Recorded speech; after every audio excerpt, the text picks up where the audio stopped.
இயேசு கிறிஸ்துவின் இனிதான நாமத்தில் உங்கள் அனைவருக்கும் என் அன்பின் வாழ்த்துக்கள். இன்றைய தினம் உங்களுக்காக கொடுக்கப்பட்ட வேதவசனம் சங்கீதம் 148:13 அவர்கள் கர்த்தரின் நாமத்தை துதிக்க கடவர்கள். அவருடைய நாமம் மாத்திரம் உயர்ந்தது.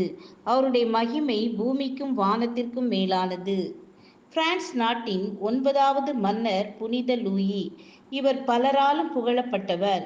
இவர் இளவரசராக இருந்த நேரத்தில் இன்னொரு மாநில இளவரசியை திருமணம் முடித்தார். அந்த இளவரசியின் பெயர் மார்கரெட். லூயி மன்னரின் திருமண மோதிரத்தில் 3 பெயர்கள் பொறிக்கப்பட்டிருந்தன. அன்பின் சின்னமான திருமண மோதிரத்தில் ஆண்டவரையே முதலிடத்தில் வைத்தார். அவரின் மோதிரத்தில் தேவன், பிரான்ஸ், மார்கரெட் என்று வரிசையாக எழுதப்பட்டிருந்தது. முதலாவது இடம் தேவனுக்கு கொடுக்கப்பட்டிருந்தது. கிறிஸ்துவுக்குள் பிரியமானவர்களே, நாட்டின் மன்னன் தன் பதவியை விட, தன்னை நேசிப்பவர்களை விட ஆண்டவர் பெரியவர் என்பதனையும், அவர்தான் தன்னை உயர்த்தக்கூடியவர் எனவும், அவர் நாமமே இந்த உலகில் எல்லா நாமத்திற்கும் மேலான நாமம் என அறிந்து இதை செய்திருந்தார். இயேசுவின் நாமத்தை உயர்த்த உயர்த்த பிரான்ஸ் நாட்டின் எல்லை விரிவடைந்தது. லூயி மன்னனின் பெயர் புகழ் உயர்ந்தது. நாமும் நம்முடைய வாழ்வின் எல்லா தருணங்களிலும் இயேசுவின் நாமத்தை உயர்த்துவோம்.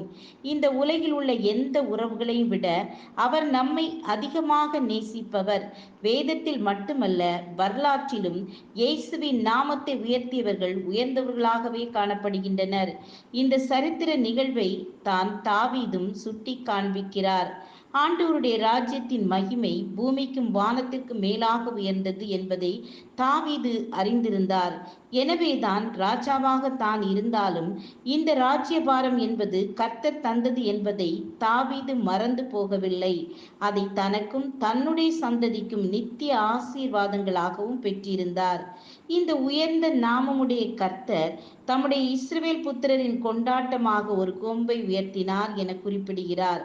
ஆண்டவரை உயர்த்தியதால் இந்த உயர்வு.